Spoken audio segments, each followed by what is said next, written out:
Dan ku yakin darah Yesus yang suci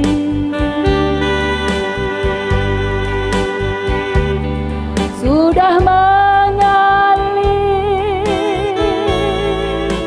di Kalvari.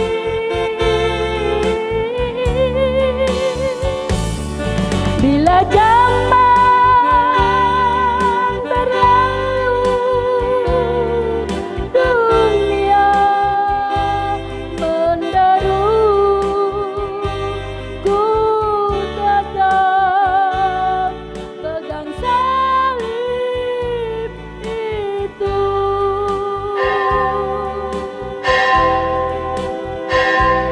Dan ku yakin darah Yesus yang suci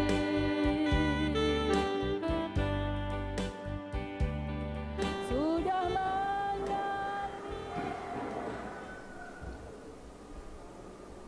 Selamat pagi Bapak Ibu sekalian. Salam.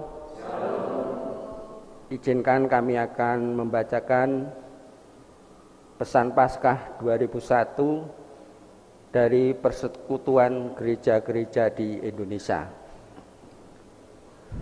dengan judul Berpaling kepada Sang Hidup, dari Yohanes 20 ayat 14 sampai 16.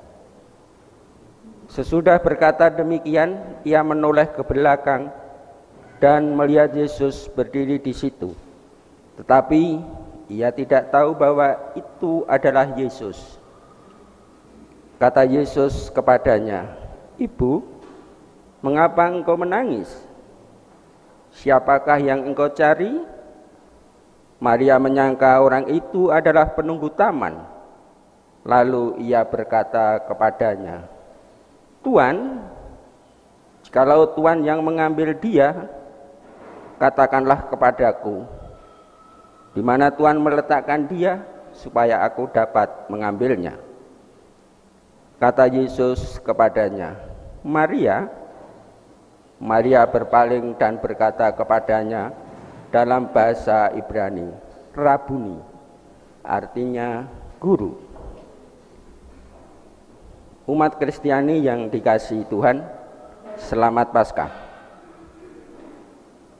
Kristus sudah bangkit. Dia sungguh bangkit.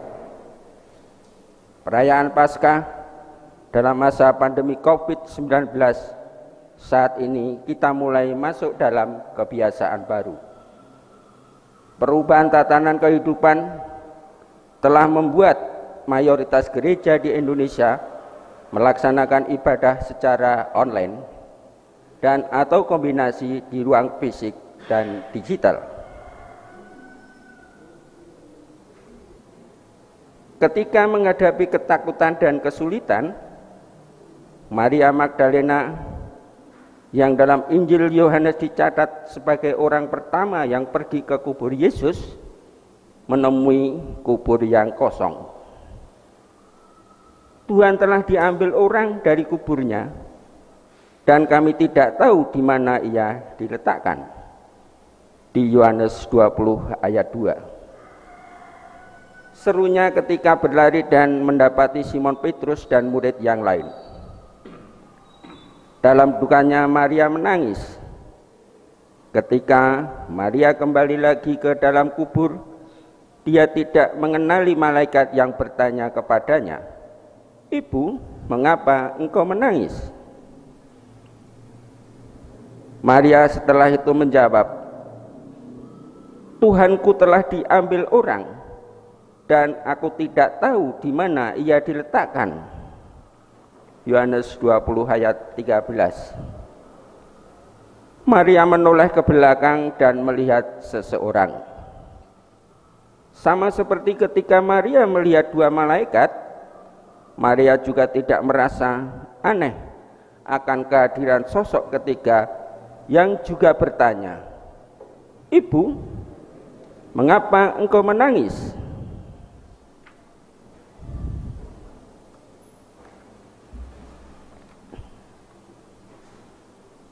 Ketika Yesus menyapanya dengan nama Maria, Maria mengenali suara yang bertanya kepadanya.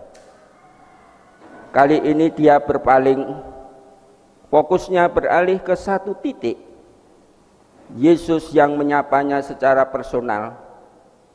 Ketika mengenali Yesus, Maria memanggilnya dengan sebutan yang sangat personal, Rabbani, guruku atau tuanku.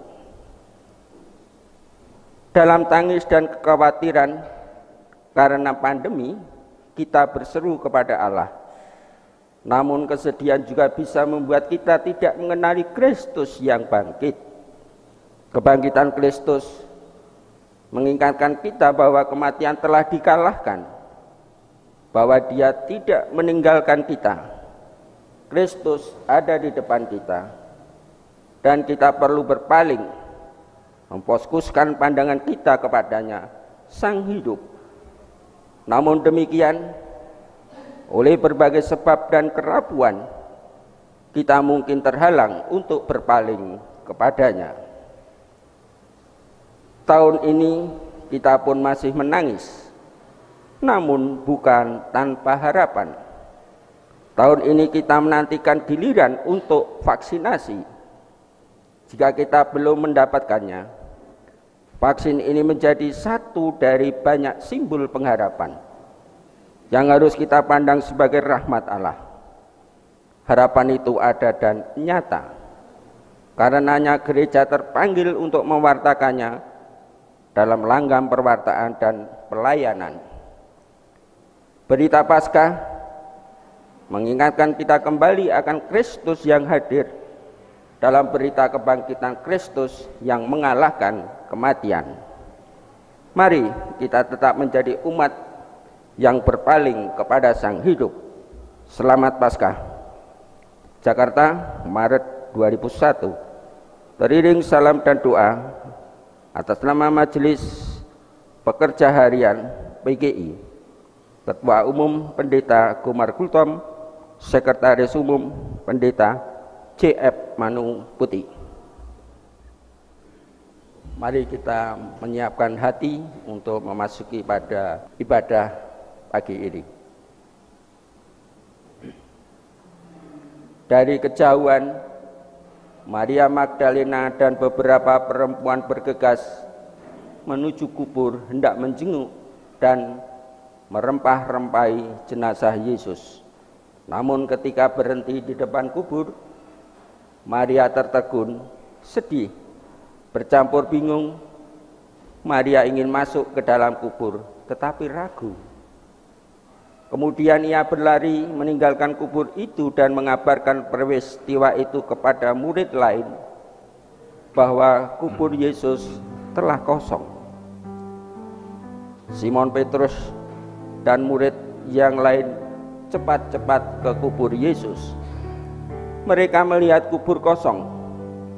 Di tengah kegamangan dan kesedihan, mereka semua dituntun untuk percaya kembali apa yang pernah dikatakan oleh Yesus. Namun, tatkala murid-murid pergi, Maria masih termangu di depan kubur sambil menangis. Ia menguatkan hati dan berusaha menjenguk kubur itu. Ia belum memahami apa makna peristiwa itu. Meski demikian, kebangkitan Yesus adalah peristiwa nyata yang tak terbantahkan. Ketika akhirnya Maria berseru, "Aku telah melihat Tuhan," ia mengambil perubahan hidup.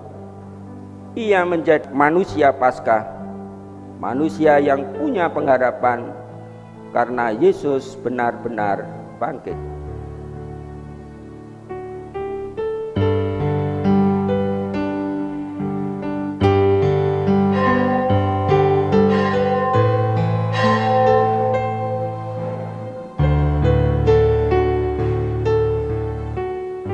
Kegelapan identik dengan ketiadaan. Kematian identik dengan tanda akhir kehidupan.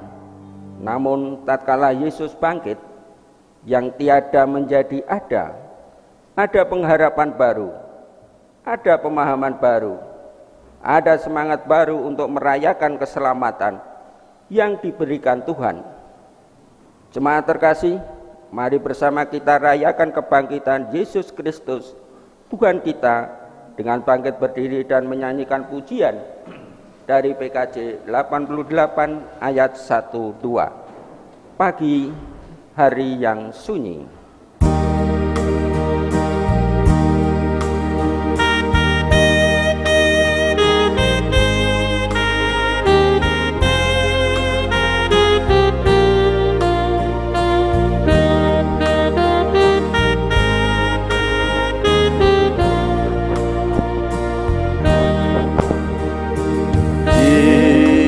Pagi hari yang sunyi,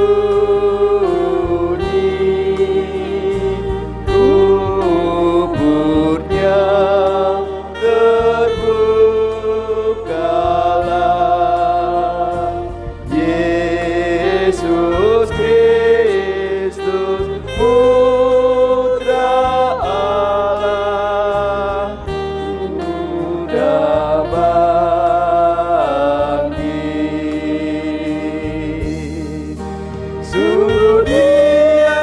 sudah bangkit, Babilonnya dan isinya, mari sambut Dia, haleluya.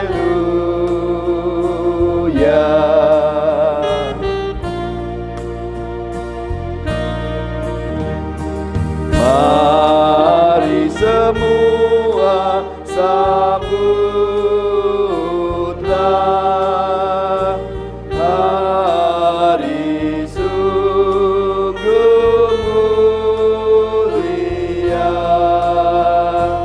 Jangan ragu, percayalah, Yesus bangkit.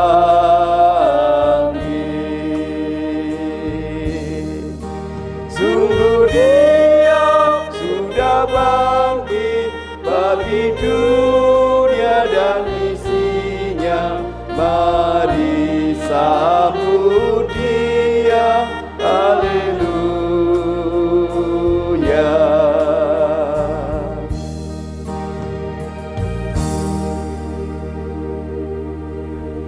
Saudara-saudara, Yesus telah bangkit dari kematian. Kuasanya menang atas kuasa maut. Ia memberikan kuasa kepada kita agar mampu hidup dalam kebenaran dan hidup dalam kehendak-Nya untuk sesama. Yesus bangkit, Yesus hidup menyelamatkan kita. Kiranya kuasa dan anugerah dari Allah Bapa, Putra, dan Roh Kudus menaungi hidup saudara kini dan selamanya. Kepada saudara juga.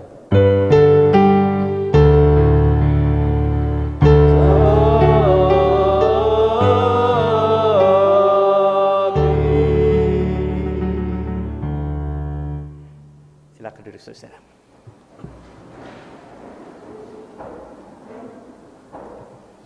Surat Roma pasal 6 ayat 8 sampai dengan 11.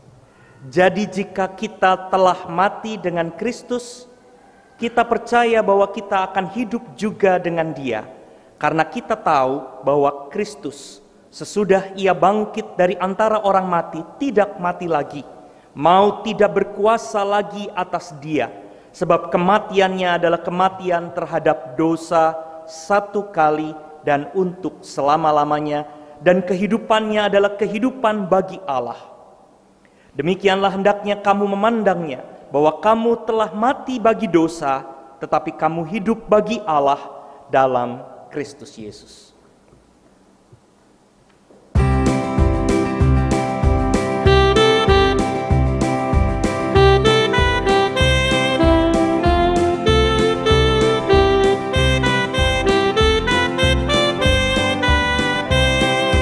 Kristus bangkit, soraklah, haleluya.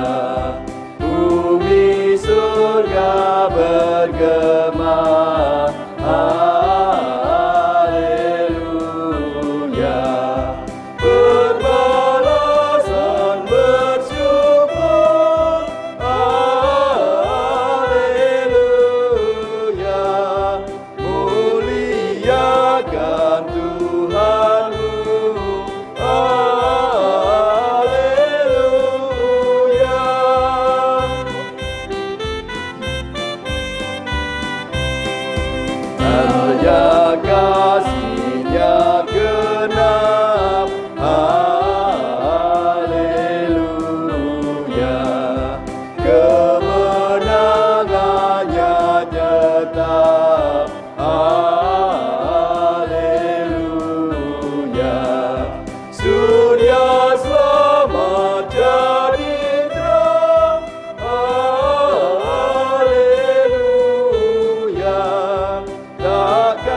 sama seperti Bapa membangkitkan orang-orang mati dan menghidupkannya.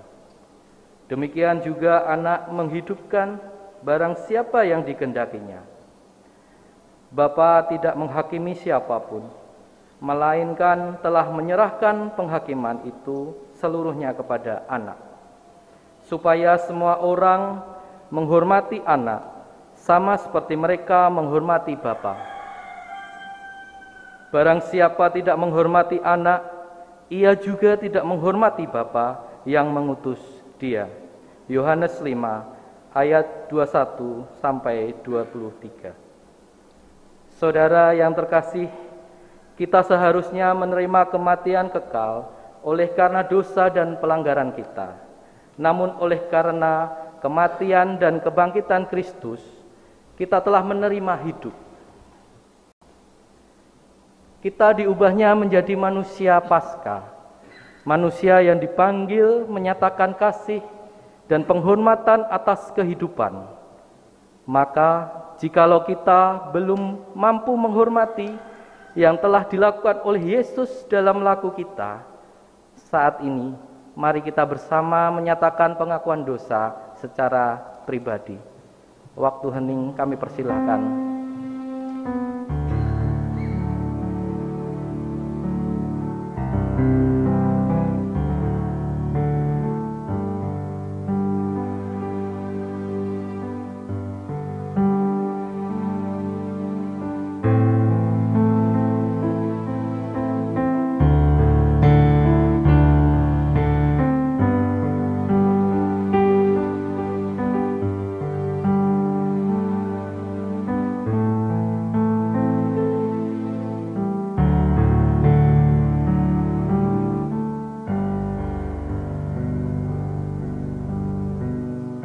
Ya Tuhan, inilah pengakuan kami. Ampunilah segala pelanggaran dan dosa kami. Dalam nama Yesus kami berdoa. Amin. NKB 87, bait pertama, junjungan yang kupilih.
diberi.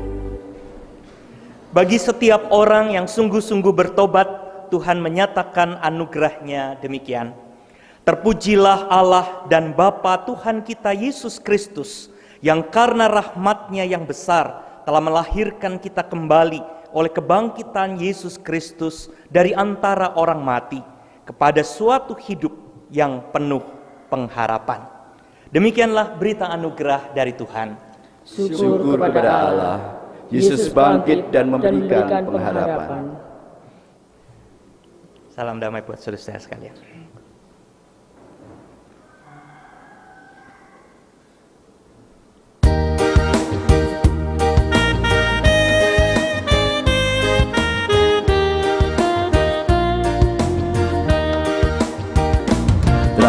Pasca berseri, tersingkir kesedihan, Sang Raja tersalib, menang dengan gemilang.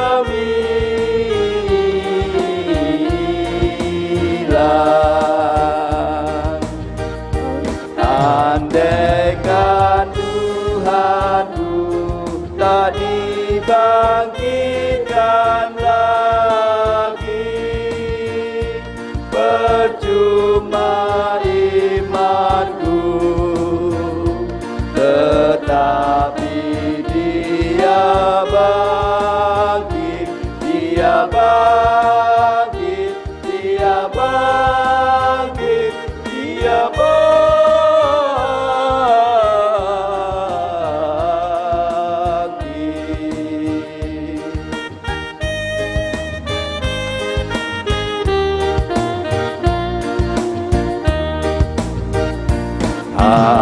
Harapanku teguh, kelak ku bangkit pula.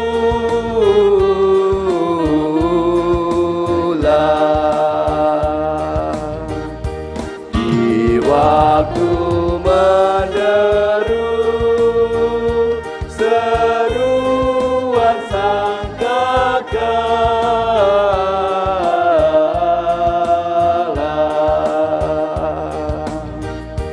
andaikan Tuhanku tak dibangkitkan lagi, percuma imanku, tetapi Dia bangkit, Dia bangkit, Dia bangkit, Dia bangkit.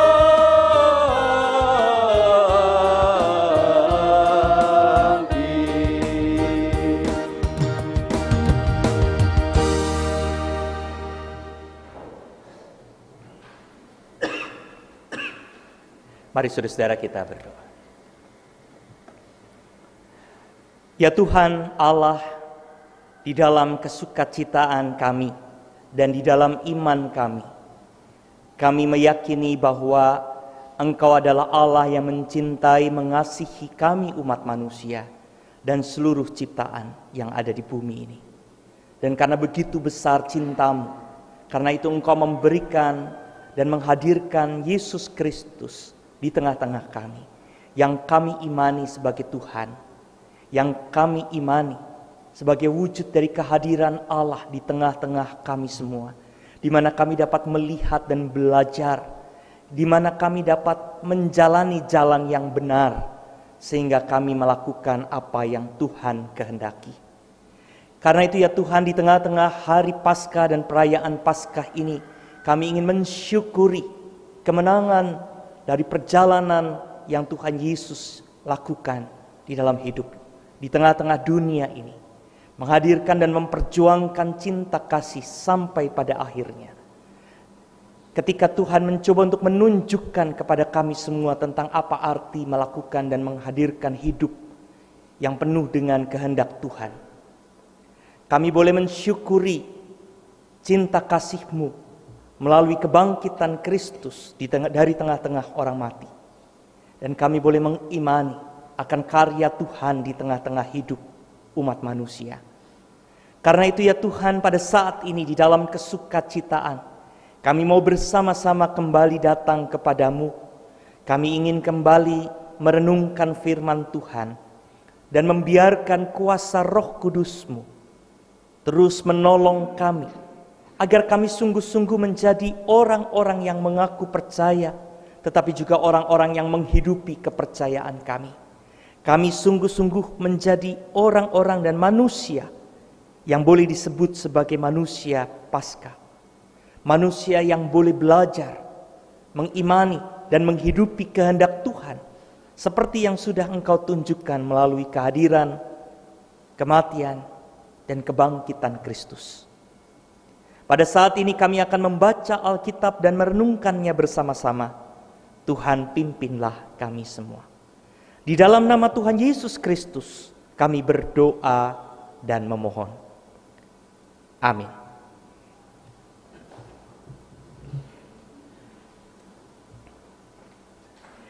Saudara-saudara yang dikasihi oleh Tuhan Yesus Kristus, pembacaan Injil diambil dari Injil Yohanes pasal 20 ayat 1 sampai dengan 18. Injil Yohanes pasal 20 ayat 1 sampai dengan 18. Dengarkanlah firman Tuhan.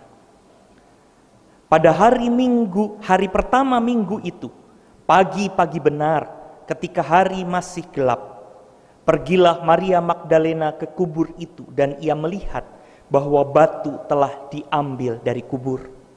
Ia berlari-lari mendapatkan Simon Petrus dan murid yang lain yang dikasihi Yesus dan berkata kepada mereka, "Tuhan telah diambil orang dari kuburnya dan kami tidak tahu di mana ia diletakkan." Maka berangkatlah Petrus dan murid yang lain itu ke kubur. Keduanya berlari bersama-sama. Tetapi murid yang lain itu berlari lebih cepat daripada Petrus sehingga lebih dahulu sampai ke kubur. Ia menjenguk ke dalam dan melihat kain kapan terletak di tanah. Akan tetapi ia tidak masuk ke dalam. Maka datanglah Simon Petrus juga menyusul dia dan masuk ke dalam kubur itu. Ia melihat kain kapan terletak di tanah. Sedang kain peluh yang tadinya ada di kepala Yesus tidak terletak dekat kain kapan itu, tetapi agak di samping, di tempat yang lain, dan sudah tergulung. Maka masuklah juga murid yang lain yang lebih dahulu sampai di kubur itu, dan ia melihatnya dan percaya. Sebab selama itu mereka belum mengerti isi kitab suci yang mengatakan bahwa ia harus bangkit dari antara orang mati. Lalu pulanglah kedua murid itu ke rumah. Tetapi Maria berdiri dekat kubur itu dan menangis. Sambil menangis ia menjenguk ke dalam kubur itu. Dan tampaklah olehnya dua orang malaikat berpakaian putih. Yang seorang duduk di sebelah kepala dan yang lain di sebelah kaki di tempat mayat Yesus terbaring. Kata malaikat-malaikat itu kepadanya, "Ibu, mengapa engkau menangis?" Jawab Maria kepada mereka, "Tuhanku telah diambil orang dan aku tidak tahu di mana ia diletakkan." Sesudah berkata demikian, ia menoleh ke belakang dan melihat Yesus berdiri di situ, tetapi ia tidak tahu bahwa itu adalah Yesus. Kata Yesus kepadanya, "Ibu, mengapa engkau menangis? Siapakah yang engkau cari?"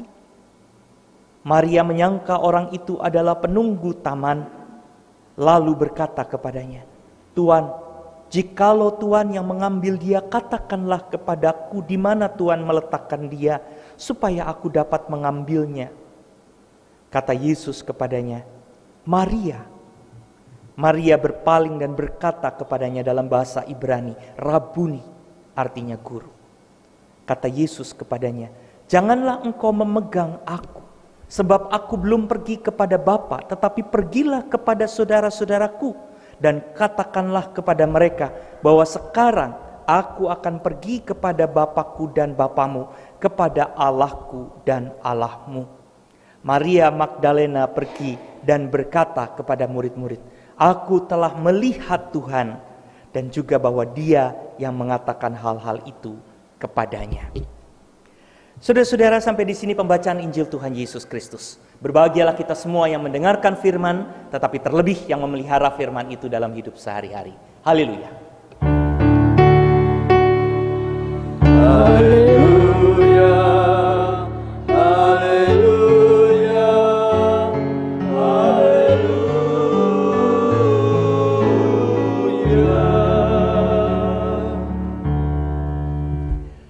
Selamat pagi Bapak Ibu, saudara-saudara sekalian. Selamat Paskah, Tuhan sudah bangkit. Itu adalah ucapan tradisional masa Paskah dari gereja-gereja sejak dahulu kala. Selamat Paskah, Tuhan sudah bangkit. Biasanya nanti dijawab, ya benar, Tuhan sudah bangkit. Saudara-saudara, kita semua bersuka cita menyambut Paskah ini.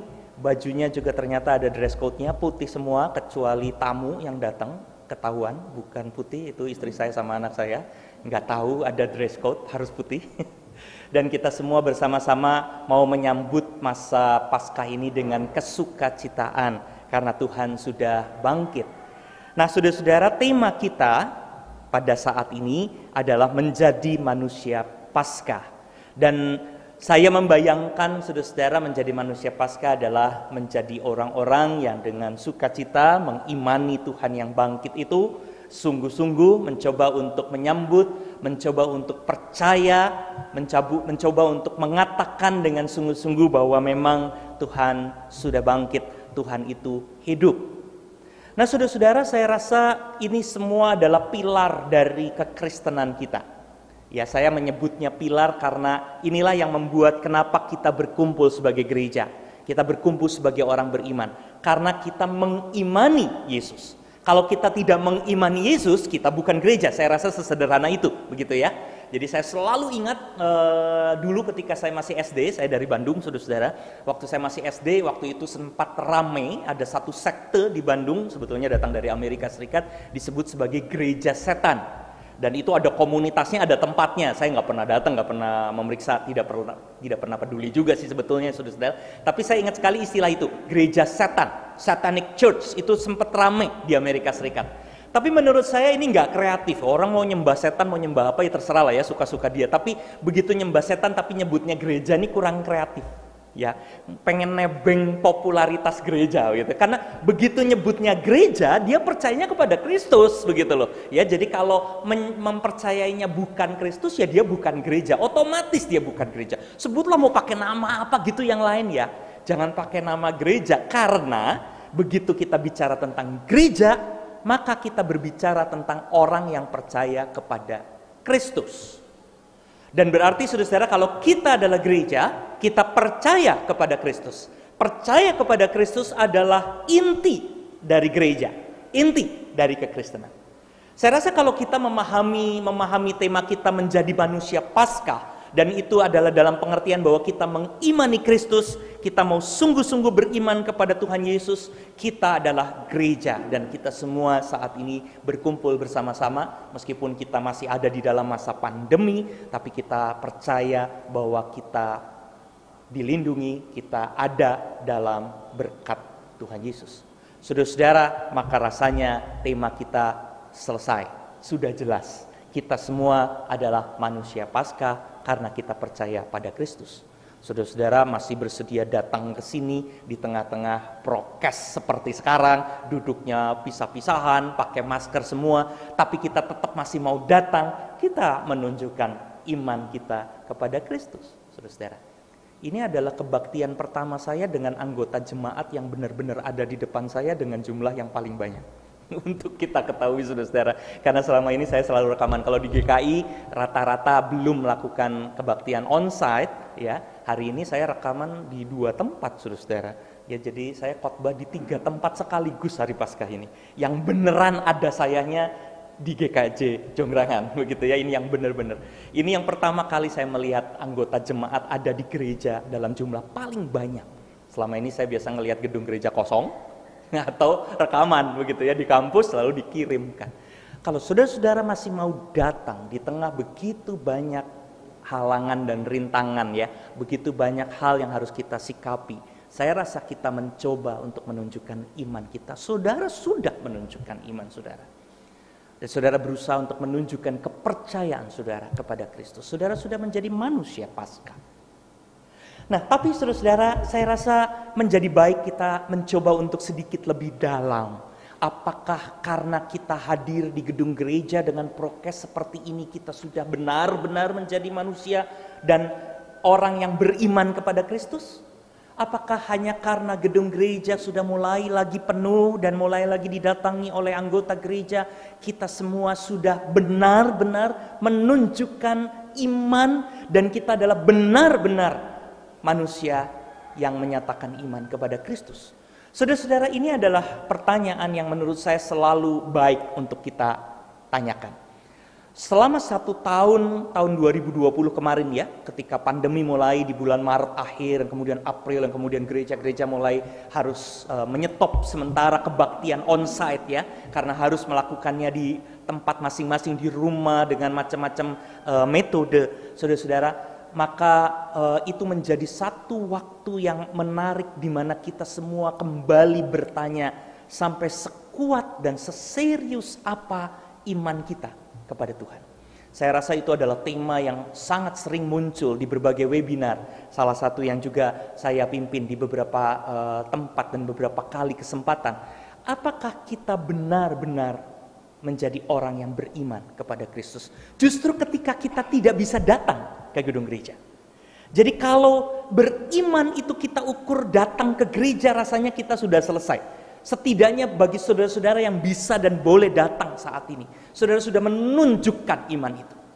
Tetapi pertanyaan yang lebih lanjut adalah apakah kita benar memang mengimani Kristus? Bukan hanya karena kita bisa datang ke gedung gereja, tetapi justru karena kita dengan segala tantangan, dengan segala persoalan, di mana kita tidak selalu bisa datang ke gedung gereja. Saudara-saudara, ini adalah pertanyaan-pertanyaan yang sering kali muncul dan baik untuk kita renungkan bersama-sama. Saudara-saudara, di dalam kisah Paskah Injil Yohanes pasal 20 yang sudah kita baca dan rasanya juga cukup sering kita dengar setiap kali Paskah, bukan cerita yang asing ya saudara-saudara. Kita kembali bersama-sama melihat cerita dan ada dua ekstrim sebenarnya yang bisa kita lihat ya. Di bagian pertama ketika 2 orang murid Tuhan Yesus dan khususnya murid yang dikasih Tuhan Yesus itu melihat ke kubur Yesus, kemudian dikatakan bahwa ia melihatnya dan percaya. Ayat 8 ya. Ia masuk ke dalam, ia melihatnya dan percaya, sebab selama itu mereka belum mengerti isi kitab suci, tetapi sekarang mereka mengerti. Begitu ya kira-kira. Mereka masuk lalu mereka mengerti dan mereka percaya. Selama itu mereka belum mengerti. Tapi bagian yang kedua kemudian ayat 11 sampai 18 kita melihat cerita yang sedikit berbeda. Maria Magdalena yang sudah ada di dalam kesedihan karena ia merasa tubuh Tuhan Yesus diambil oleh orang. Dan bahkan ketika para malaikat bertanya dan ketika Tuhan Yesus sendiri menunjukkan dirinya dan bertanya, ia masih belum mengerti dan belum paham. Ia mengatakan, kalau Tuhan mengambil tubuh Tuhan Yesus, katakanlah di mana Tuhan meletakkan dia supaya aku dapat mengambilnya. Ayatnya yang ke-15. Saudara-saudara yang dikasihi oleh Tuhan, satu kata yang baik untuk kita ingat ketika kita merayakan Paskah saat ini adalah apakah kita mengerti dengan baik. Kita bukan hanya menjadi orang yang menyebut Tuhan Yesus sudah bangkit. Bukan hanya menjadi orang yang mengatakan bahwa saya beriman kepada Tuhan Yesus. Bahkan, saudara-saudara, saya rasa menjadi selalu penting untuk mengatakan bahwa bukan hanya karena kita bisa datang ke gedung gereja. Pertanyaannya adalah bahwa apakah kita yang datang ke gedung gereja adalah kita yang mengerti tentang Tuhan yang bangkit. Apakah kita memahami apa yang seharusnya kita lakukan dalam kehidupan kita? Saudara-saudara, ini menjadi pertanyaan yang lalu muncul dari para malaikat dan Tuhan Yesus kepada Maria Magdalena. Pertanyaan yang berulang ya beberapa kali ketika para malaikat bertanya, "Ibu, mengapa engkau menangis?" Lalu kemudian Tuhan Yesus juga bertanya yang sama, "Ibu, mengapa engkau menangis?" Pertanyaan yang barangkali seperti pertanyaan yang kok ditanyakan sudah jelas begitu ya. Maria sangat sedih kehilangan Yesus yang ia cintai, dan ini menjadi seperti pertanyaan retoris begitu loh. Udah jelas kok ditanya begitu ya. Maka saudara-saudara, kalau kita punya pikiran seperti itu, maka cerita ini sebetulnya ingin mengatakan hal yang penting. Kenapa Tuhan Yesus bertanya? Saudara-saudara, karena Tuhan Yesus menginginkan Maria mengerti dengan baik bagaimana ia seharusnya hidup. Kalau kita ngomong tentang iman, Maria Magdalena sangat percaya kepada Tuhan Yesus. Sangat mencintai Tuhan Yesus, betul kan? Karena itu ia sangat sedih ketika Tuhan Yesus mati dan harus dikuburkan. Maria adalah orang yang sangat percaya kepada Tuhan Yesus. Orang yang sangat mencintai Tuhan Yesus. Tapi ketika Tuhan Yesus bertanya berulang, para malaikat bertanya kepada Maria berulang, "Mengapa engkau menangis? Mengapa engkau menangis?" Pada saat itu Maria harus belajar mencoba untuk melihat, bukan hanya dengan kata-kata bahwa ia percaya, bukan hanya dengan seluruh cinta yang selama ini ia tunjukkan, tetapi bagaimana ia harus memahami apa yang dilakukan dan dikehendaki oleh Tuhan Yesus. Saya selalu mencoba untuk menganalogikan tafsir ini dengan pertanyaan Tuhan Yesus yang terkenal dalam Injil Yohanes 21. Kalau saudara-saudara tengok sebentar ya, Injil Yohanes pasal 21 ayat 15 sampai dengan ayat 19. Itu cerita yang terkenal ketika Tuhan Yesus juga bertanya berulang kepada Simon Petrus. Pertanyaannya memang tidak sama, saudara-saudara ya, bukan pertanyaan "Mengapa engkau menangis?" Tetapi pertanyaan itu ditanyakan kepada Simon Petrus berulang, meskipun jawabannya harusnya sudah jelas. "Simon, apakah engkau mengasihi aku?" Simon langsung jawab kan, "Ya, aku mengasihi engkau. Gembalakanlah domba-dombaku." Tapi itu ditanya sampai 3 kali kan ya. "Simon, apakah engkau mengasihi aku?" Biasanya tafsirnya lalu bahwa Tuhan Yesus menggunakan kata kasih itu secara bertahap, dari kasih yang biasa sampai menjadi kasih ilahi, kasih yang sungguh-sungguh. Saudara-saudara, itu tafsir yang menarik, tetapi saya ingin mencoba juga menunjukkan bahwa Tuhan Yesus bertanya berulang kali kepada Simon Petrus karena Simon Petrus harus belajar mengerti, bukan hanya orang yang pandai bicara. Kalau kita bilang Simon Petrus, apakah Simon Petrus beriman kepada Tuhan Yesus? Kita semua akan mengatakan ya. Dia orang yang paling berani, dia orang yang paling semangat, dia orang yang selalu membela Tuhan.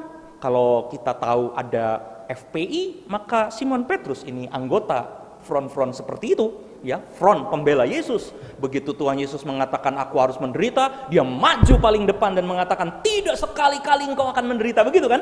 Orang kalau ngomong hanya soal membela Tuhan, bicara tentang percaya, melakukan sesuatu, Simon tampil paling depan. Maria Magdalena mungkin aliran yang sedikit berbeda. Dia perempuan, dia lebih lembut, dia lebih hati-hati, tetapi dia juga menunjukkan cinta yang luar biasa. Dia mengasihi Tuhan dengan sangat sungguh-sungguh. Tetapi pertanyaan Tuhan Yesus kepada Simon Petrus, apakah engkau mengasihi aku, berulang. Pertanyaan Tuhan Yesus kepada Maria Magdalena, mengapa engkau menangis? Itu adalah pertanyaan yang ingin mengajak Simon, Maria, dan kita semua. Tidak cukup kalau kita mengatakan saya percaya sama Tuhan Yesus dan saya ada di gereja.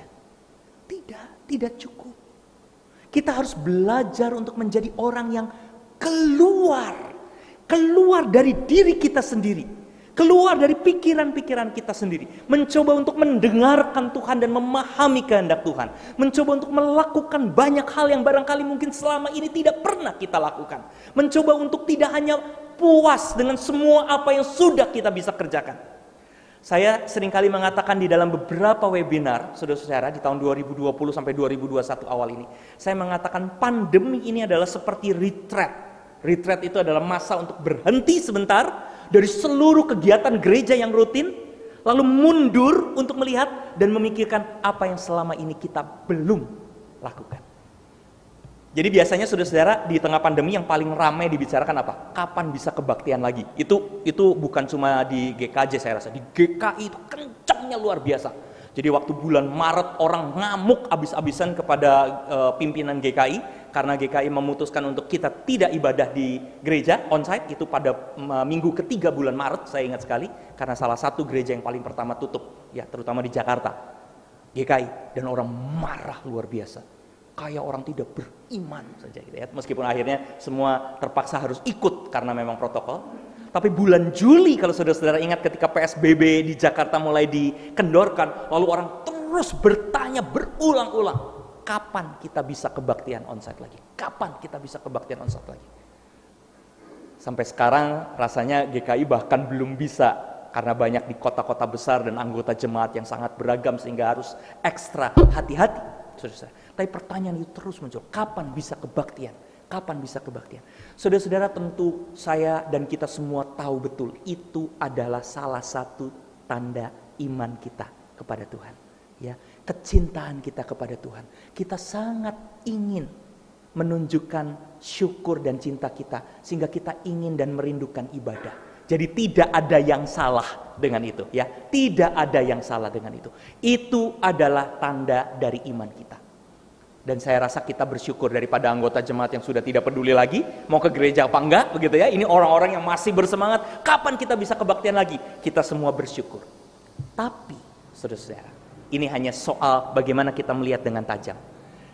Persoalannya adalah, apakah kita hanya sekedar ingin kembali melakukan sesuatu yang sudah dan lama kita lakukan, atau kita juga menjadi orang-orang yang mau memikirkan apa yang selama ini belum kita lakukan. Beda kan? Bukan berarti kebaktiannya nggak usah lagi, bukan itu ya saudara-saudara, jangan salah paham. Tetapi mungkin ini saatnya memang kita stop dulu dari kebaktian rutin. Begitu pandemi ini mereda, pandemi ini selesai, kita pasti akan kembali lagi. Saudara-saudara sudah kembali lagi melakukannya, setidaknya sebagian dari saudara-saudara. Kita kembali lagi. Tetapi apakah kita menggunakan kesempatan ini juga untuk berpikir tentang apa yang selama ini belum, yang selama ini kita lupakan, yang selama ini mungkin kita tidak pikirkan. Cinta dan pelayanan yang selama ini dan seharusnya kita perjuangkan. Saudara-saudara, ketika Simon Petrus dan ketika Maria Magdalena ditanya, "Mengapa engkau menangis? Apakah engkau mengasihi aku?" Mereka diminta untuk belajar mengerti tentang apa yang seharusnya mereka kerjakan dan apa yang seharusnya mereka perjuangkan, bukan sekedar apa yang selama ini sudah mereka tunjukkan. Karena itu saudara-saudara, pada bagian akhir Injil Yohanes pasal 20 ayat 17, saya rasa ini adalah kata-kata Tuhan Yesus yang sangat penting dalam Injil Yohanes 20.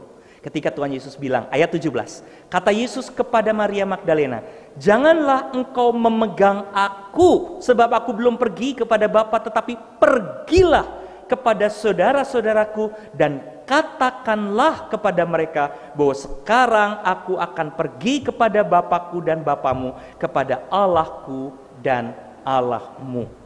Kamu harus pergi. Kamu tidak hanya diminta untuk memegang aku, kamu tidak diminta hanya untuk menjagaku, engkau tidak diminta untuk mempertahankan apa yang kau mau dan kau suka.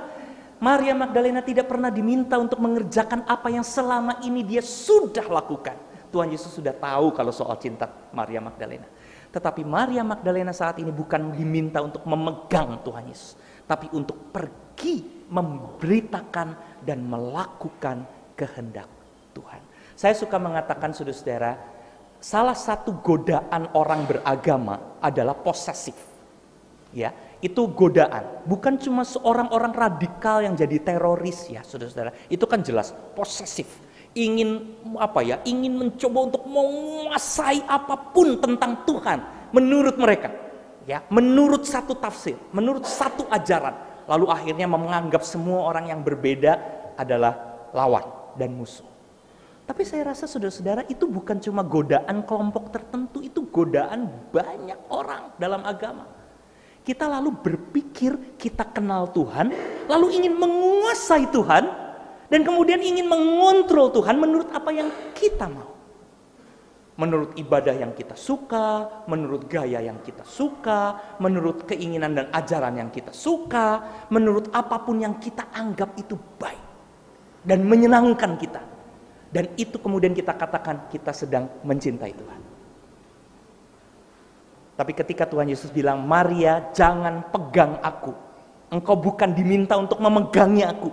Engkau diminta untuk pergi, keluar, belajarlah, beritakanlah, dalamilah, carilah kehendak Tuhan.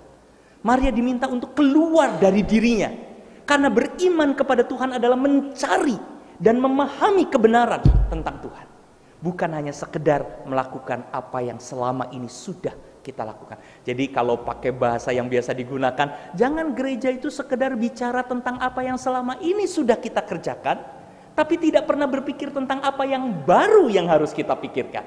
Bukan sekedar bicara tentang business as usual, tetapi mencoba untuk mencari tahu apa yang seharusnya kita perjuangkan dalam hidup. Cinta seperti apa yang selama ini terabaikan? Pelayanan apa yang selama ini tidak kita lakukan? Pekerjaan-pekerjaan Allah apa yang harus kita perhatikan kembali dalam hidup kita?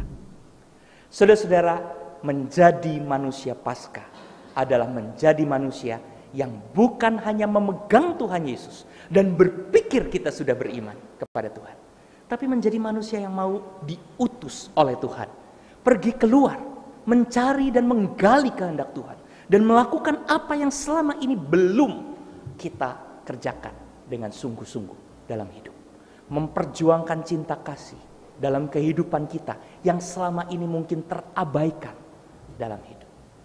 Saudara-saudara, saya mau menutup renungan ini dengan dua cerita dari dua orang mahasiswa saya yang saat ini sedang menulis skripsi, saudara-saudara. Satu adalah ketika ia menulis skripsi dengan judul apakah gereja melakukan dan memperjuangkan solidaritas cinta kasih, atau gereja menjadi komunitas panik di tengah-tengah pandemi. Jadi konteksnya pandemi, ya. Jadi dia mencoba untuk menyelidiki, meneliti tentang gereja, apakah selama ini gereja memang betul-betul menunjukkan cinta kasih, atau gereja sekedar hanya menjadi komunitas yang sebetulnya penuh dengan kepanikan di tengah-tengah pandemi.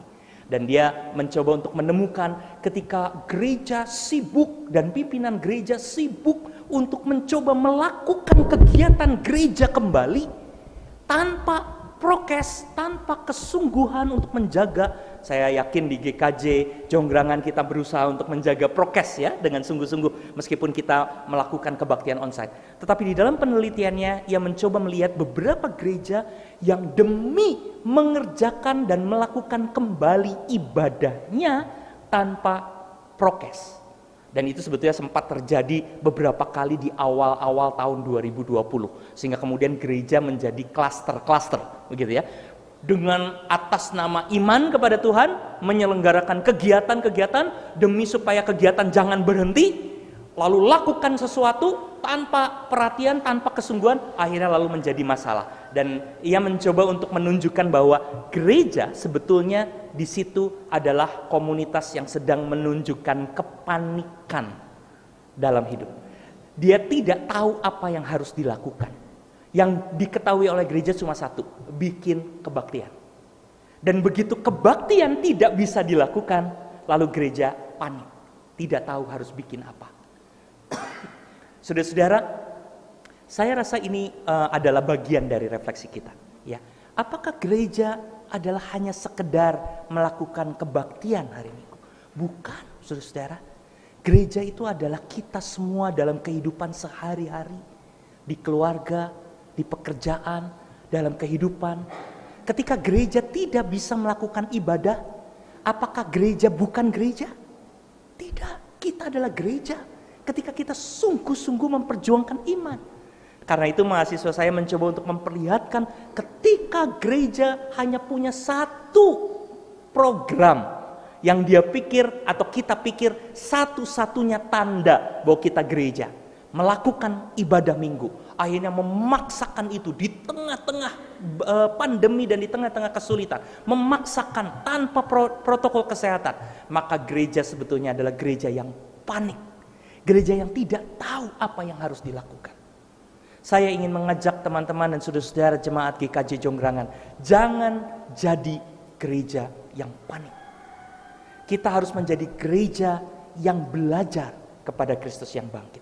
Dan berarti kita adalah gereja yang tidak hanya bicara tentang ibadah minggu, tetapi gereja yang mampu hidup dalam kehidupan sehari-hari.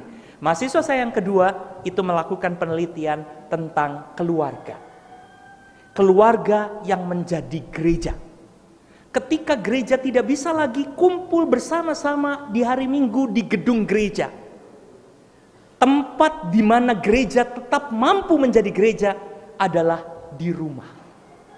Dan kita tahu betapa banyak anggota gereja yang ternyata gagap untuk menjadi gereja di rumah. Kita tidak tahu bagaimana menjadi gereja di rumah. Ternyata beberapa orang terlalu sibuk pengen menjadi gereja kalau kita pergi ke gedung gereja. Tetapi lupa berpikir bahwa ketika ada di rumah, mereka adalah anggota gereja. Mereka adalah gereja. Karena itu mahasiswa saya mencoba untuk melakukan penelitian sekuat apa keluarga-keluarga Kristen itu mampu menghidupi dirinya sebagai gereja. Jadi ini kembali lagi ke istilah lama, gereja rumah. Keluarga sebagai gereja. Saya tadi senang mendengar bahwa jemaat GKJ Jonggrangan bukan bicara hanya sekedar soal live streaming yang ibadah paginya disiarkan langsung, tetapi ya sudahlah kalau memang tidak selalu efektif live streaming, lebih baik ini direkam lalu kemudian disiarkan nanti sore, tetapi dengan pendampingan, begitu ya ceritanya tadi, dengan pendampingan anggota keluarga yang lain. Saudara-saudara, saya rasa itu adalah salah satu sikap berpikir kreatif. Beberapa gereja dengan apa ya istilahnya jadi tren ya, jadi agak latah. Ada satu yang bikin live streaming, semua bikin live streaming seolah-olah live streaming adalah satu-satunya metode. Itu bukan cuma satu-satunya metode, ada banyak kemungkinan-kemungkinan. Dan saudara-saudara melakukan sesuatu yang menarik. Saya ingin memberikan feedback yang sangat positif terkait dengan ini. Saudara mencoba untuk menjadi gereja di rumah. Membantu orang tua, membantu anggota keluarga yang tidak bisa datang ke gereja, menjadi gereja. Sebagai orang-orang yang menemani, mencoba mewakili, mencoba untuk menghadirkan ekspresi iman di tengah-tengah keluarga. Keluarga menjadi gereja. Ketika kita dengan sukacita bisa tetap mengimani Kristus di tengah-tengah kehidupan kita bersama-sama. Saudara-saudara, ini juga adalah sebuah bentuk dari kesungguhan kita untuk belajar. Menurut saya saudara-saudara, pandemi ini jikalau kita gunakan sebagai kesempatan yang baik, ada banyak sekali kesempatan di mana kita menjadi gereja di rumah kita. Ditantang untuk menjadi gereja di rumah. Bukan hanya menjadi orang baik di gedung gereja. Bukan hanya menjadi orang yang ramah ketika aktif di gereja. Tetapi menjadi orang yang baik dan ramah di rumah. Menjadi orang yang belajar sabar di dalam rumah. Menjadi orang yang memang menghadirkan iman di dalam rumah. Orang yang berbagi iman bersama dengan istri dan anak-anak. Bersama dengan anggota keluarganya. Bersama dengan eyangnya. Bersama dengan orang tua yang ada di dalam rumah. Kita benar-benar menjadi gereja yang menghadirkan cinta yang mungkin selama ini tidak pernah hadir di dalam rumah. Karena cintanya hanya dibagi dalam aktivitas-aktivitas formal dalam kehidupan bergereja. Bagaimana kita mencoba untuk belajar melihat apa-apa yang selama ini barangkali belum kita lakukan. Saudara-saudara yang dikasihi oleh Tuhan Yesus Kristus, sekali lagi saya ingin mengajak kita dan mengucapkan bersama-sama di tengah-tengah kehidupan kita, selamat Paskah, saudara-saudara. Selamat menyambut Tuhan Yesus yang bangkit. Selamat menjadi manusia Paskah. Tetapi menjadi manusia Paskah bukan hanya mengerjakan apa yang selama ini sudah kita kerjakan. Bukan hanya itu. Tetapi kita harus terus belajar, keluar, mencari, dan mengerti tentang apa yang seharusnya kita perjuangkan. Tuhan Yesus memberkati saudara-saudara dan menyertai kita semua dalam hidup kita masing-masing. Amin.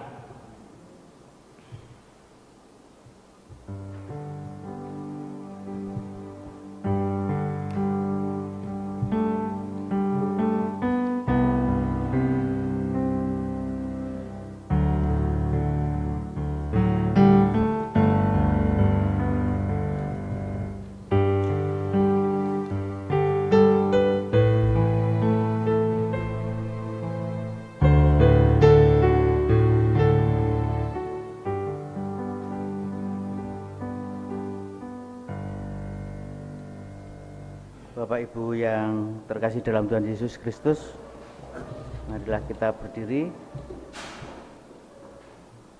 Dengan sikap berdiri mari kita mengikrarkan pengakuan iman rasuli kita dengan mengungkapkan pengakuan iman rasuli demikian. Aku percaya kepada Allah Bapa yang Maha Kuasa, Khalik langit dan bumi, dan pada Yesus Kristus anaknya yang tunggal Tuhan kita, yang dikandung daripada Roh Kudus, lahir dari anak darah Maria, yang menderita di bawah pemerintahan Pontius Pilatus, disalibkan, mati dan dikuburkan, turun ke dalam kerajaan maut. Pada hari yang ketiga bangkit pula dari antara orang mati, naik ke surga, duduk di sebelah kanan Allah Bapa yang Maha Kuasa, dan akan datang dari sana untuk menghakimi orang yang hidup dan yang mati. Aku percaya kepada Roh Kudus, gereja yang kudus dan am, persekutuan orang kudus, pengampunan dosa, kebangkitan daging, dan hidup yang kekal. Jemaat dipersilakan duduk kembali. Mari saudara kita naikkan doa syafaat kita.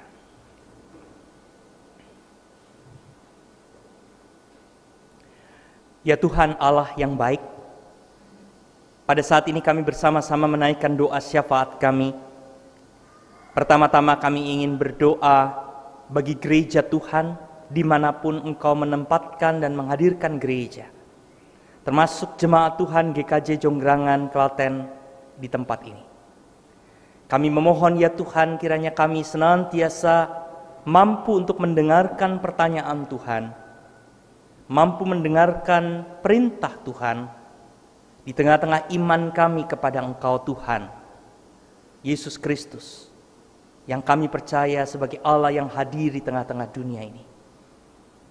Kami membiarkan kuasa Roh Kudus untuk menolong kami mendengarkan pertanyaan dan mendengarkan permintaan Tuhan, agar kami bukan hanya menjadi orang-orang yang menunjukkan cinta kami kepada Engkau dengan cara yang lama saja, tetapi kami harus belajar untuk melihat banyak hal baru, banyak hal lain, banyak hal-hal yang harus kami pelajari di tengah-tengah kehidupan kami, agar kami sungguh-sungguh menjadi gereja. Karena itu Tuhan, tolonglah kami sehingga kami memiliki kemampuan itu. Ketika kami bisa dan mulai dapat melaksanakan ibadah-ibadah kami kembali, kami bersyukur ya Tuhan untuk semua berkat dan kesempatan yang Tuhan sudah beri. Kami bersyukur karena kami boleh bersekutu kembali sebagai gereja di tengah-tengah gereja, gedung gereja, dan di dalam ibadah-ibadah bersama. Tetapi di tengah-tengah rasa syukur kami juga berupaya untuk mengerjakan hal-hal yang baru, hal-hal yang baik, hal-hal yang harus kami upayakan. Bagaimana kami harus menjadi gereja yang kreatif di tengah-tengah tantangan dan di tengah-tengah kehidupan pada zaman ini. Kami secara sungguh-sungguh ingin berdoa bagi keluarga-keluarga kami, bagi kehidupan kami dalam kelompok-kelompok yang lebih kecil, di dalam kelompok-kelompok yang lebih sederhana. Berikanlah kepada kami kemampuan dan kesungguhan untuk kami merenungkan iman kami, merenungkan firman Tuhan dan memahami kehendak Tuhan di dalam hidup. Berikanlah kepada kami kemampuan untuk menjadi gereja yang sungguh-sungguh hidup. Karena itu ya Tuhan, sertailah setiap keluarga-keluarga, anggota jemaat GKJ Jonggrangan dan simpatisannya. Kami mau berdoa bagi kelompok-kelompok wilayah dan kelompok-kelompok pelayanan yang ada. Kami mau berdoa bagi setiap anggota jemaat yang bekerja di kantor pemerintahan, di kantor-kantor yang ada, di tempat-tempat usaha, bahkan di dalam usaha mereka masing-masing. Ya Tuhan, kami mau berdoa agar kami sungguh-sungguh menjadi gereja yang betul-betul memperjuangkan iman kami kepada Tuhan, menghadirkan iman kami di dalam relasi kami, di dalam pekerjaan kami, di dalam sikap hidup kami dengan sungguh-sungguh. Karena itu ya Tuhan, biarlah kami sungguh-sungguh menjadi manusia yang beriman kepada Tuhan, manusia Paskah yang sejati. Biarlah kehendak Tuhan dan kuasa Roh Kudus menaungi kami semua. Pada saat ini kami mau berdoa bagi jemaat GKJ Jonggrangan secara khusus untuk semua kegiatan-kegiatan yang ada, semua aktivitas-aktivitas yang ada. Tuhan tolong agar kami semua melalui aktivitas gerejawi, kami bukan hanya sekedar mengulang-ulang kegiatan, tetapi kami sungguh-sungguh menjadi orang-orang yang terus mendorong setiap anggota gereja untuk memiliki iman semakin mendalam, semakin dewasa kepada Tuhan. Pada saat ini kami mau mengingat dan berdoa bagi setiap anggota jemaat dan simpatisan jemaat di tempat ini. Bagi mereka dalam pekerjaan mereka, ataupun ketika mereka mencari pekerjaan. Bagi mereka yang sedang mencari pasangan hidup. Bagi keluarga-keluarga yang ada dalam segala pergumulan-pergumulan hidup. Mereka yang ada dalam keadaan sakit. Mereka yang sedang dalam upaya pemulihan. Tuhan, kiranya Engkau memelihara mereka semua dimanapun mereka berada. Memberikan kekuatan dan pengharapan. Secara khusus Tuhan, kami ingin menyebut Ibu Tiwi Widiarta yang pada saat ini sedang dalam proses pemulihan dengan berbagai hal yang sedang dilakukan. Tuhan, kiranya cinta dan kasih-Mu hadir di tengah-tengah Ibu Tiwi dan keluarga. Dan Engkau juga menghadirkan cinta-Mu melalui keluarga, melalui kami semua, orang-orang yang ada di sekitar mereka. Menghadirkan kekuatan, menghadirkan iman kepada Ibu Tiwi, sehingga hanya nama Tuhan sajalah yang dipermuliakan. Ya Tuhan, pada saat ini kami secara khusus juga mau berdoa untuk pergumulan dan rencana majelis jemaat untuk memikirkan pembelian tanah, lahan parkir di sebelah gedung gereja. Tuhan, ini masih dalam perencanaan. Tetapi biarlah kiranya rencana ini juga ada di dalam pergumulan gereja secara keseluruhan. Di mana kami sungguh-sungguh memikirkan ini bukan semata demi kemuliaan diri kami dan apa yang kami mau. Tetapi sungguh-sungguh mencoba untuk memikirkan apa yang Tuhan kehendaki. Dan apa yang akan dikerjakan oleh gereja dengan berkat-berkat yang ada di sekitar kami. Ya Tuhan, tolonglah kami. Pada saat ini dalam segala keprihatinan kami juga mau berdoa bagi aksi teror yang kembali terjadi, bagi orang-orang yang menjadi korban, orang-orang yang harus mengalami luka karena sesuatu yang tidak mereka sadari dan ketahui. Ya Tuhan, kami ingin berdoa bagi mereka, kiranya mereka senantiasa ada dalam perlindungan Tuhan. Tapi kami juga mau berdoa bagi bangsa ini. Kiranya bangsa ini terus dapat menjadi orang-orang yang belajar. Orang-orang yang mengaku beriman tetapi dengan pikiran yang mendalam dan luas. Orang-orang yang sungguh-sungguh mencari Tuhan tetapi bukan menjadikan Tuhan sesuai dengan keinginan mereka sendiri.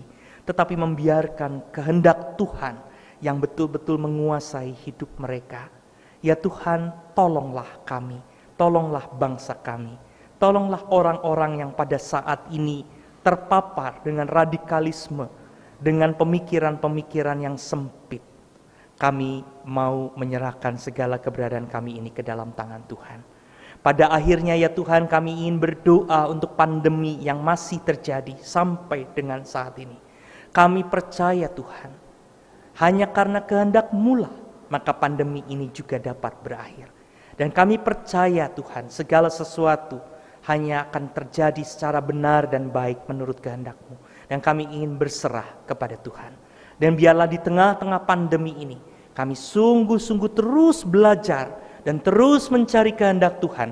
Sehingga kami bukan hanya menjadi orang yang mengeluh akan keadaan, tetapi kami sungguh-sungguh menjadi orang-orang yang memperjuangkan kebenaran dan cinta kasih-Mu di tengah-tengah segala keterbatasan kami. Ya Tuhan, tolonglah kami. Ada banyak hal yang ingin kami sampaikan, tapi kami percaya Tuhan Engkau mendengarkan setiap doa kami. Kami ingin serahkan segala sesuatunya hanya ke dalam tangan-Mu, di dalam nama Tuhan Yesus Kristus. Tuhan yang sudah mengajarkan doa.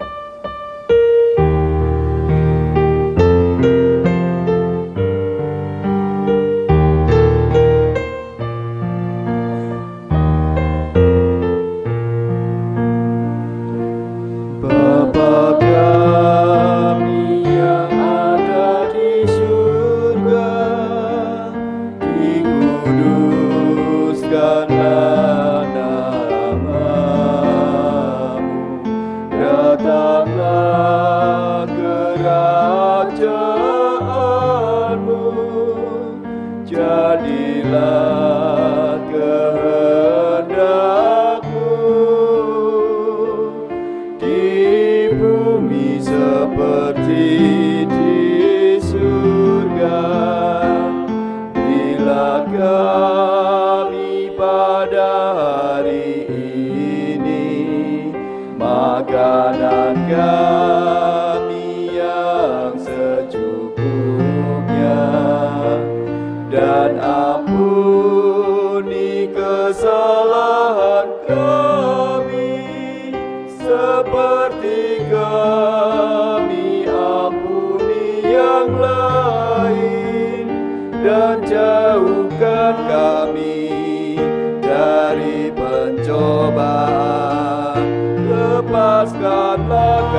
kerajaan, sebab Engkau yang punya kerajaan serta kuasa dan kemuliaan sampai selama-lamanya. Amin, amin.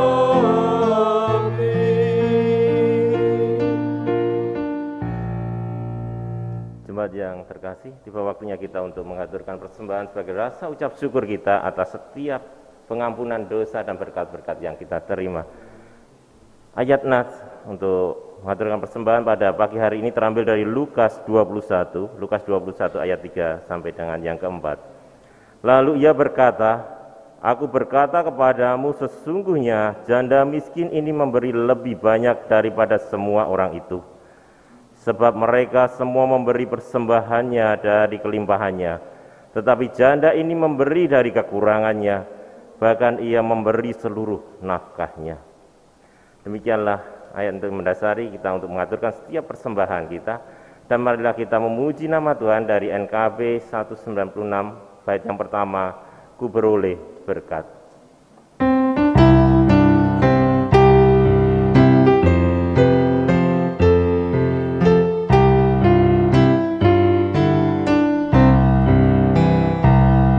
Ku beroleh berkat yang tak kunjung lenyap, yang tidak diberi dunia. Di relung hatiku, walau syarat beban, ada damai sejahtera bakal. Yesus yang selalu tinggal serta, Ia di dalamku, ku dalamnya. Aku senantiasa menyertaimu, itulah janjinya kepadaku. Undang untuk bangkit berdiri untuk mengaturkan setiap persembahan kita pada pagi hari ini. Bapa yang Maha Kasih yang kami kenali dalam Tuhan Yesus, kami ucap syukur Bapa atas setiap hal, setiap berkat yang kami terima. Sungguh luar biasa Bapa, kami rasakan berkat-Mu. Bapa yang Maha Kudus, sungguh luar biasa kasih-Mu sehingga Kau karuniakan anak-Mu yang tunggal untuk mengampuni setiap dosa-dosa kami. Dan pada saat ini Bapa, kami menghaturkan persembahan kami, baik persembahan mingguan, persembahan bulanan, persembahan istimewa Bapa, ke dalam tangan kuasa-Mu, biarlah Engkau sendiri yang kuduskan dan layakkan di hadapan-Mu Bapa setiap persembahan ini, sehingga setiap persembahan yang kami haturkan boleh menjadi kemuliaan bagi nama-Mu dan menjadi berkat bagi setiap orang-orang sekitar kami dan nama-Mu dimuliakan. Bapa, setiap hal yang kami lakukan biarlah menjadi kasih-Mu dan menjadikan setiap hal yang kami lakukan menjadi saksi-Mu dimanapun kami berada. Sekali lagi Bapa, kuduskan dan layakkan dan ampuni setiap dosa-dosa kami. Bapa, mohon berkat bagi setiap pengelola persembahan. Biarlah Engkau sendiri yang jamah, biarlah Engkau sendiri yang meliputi dengan kasih-Mu, sehingga setiap yang dilakukan hanya untuk kemuliaan nama-Mu. Di dalam nama Tuhan Yesus kami mengucap syukur. Haleluya. Amin.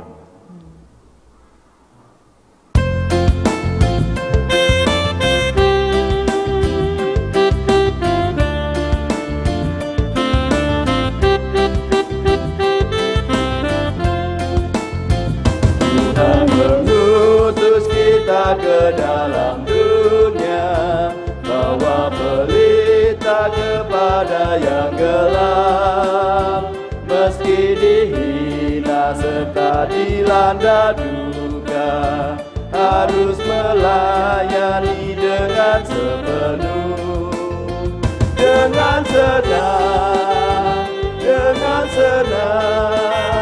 marilah kita melayani umatnya dengan senang, senang, berarti kita memuliakan nama-Nya.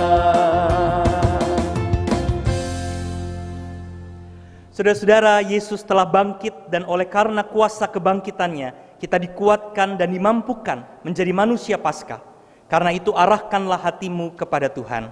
Kami mengarahkan hati kami kepada Tuhan. Jadilah saksi Kristus. Kami siap menjadi saksi Kristus. Terpujilah Tuhan. kini dan selamanya. Terimalah berkat dari Tuhan.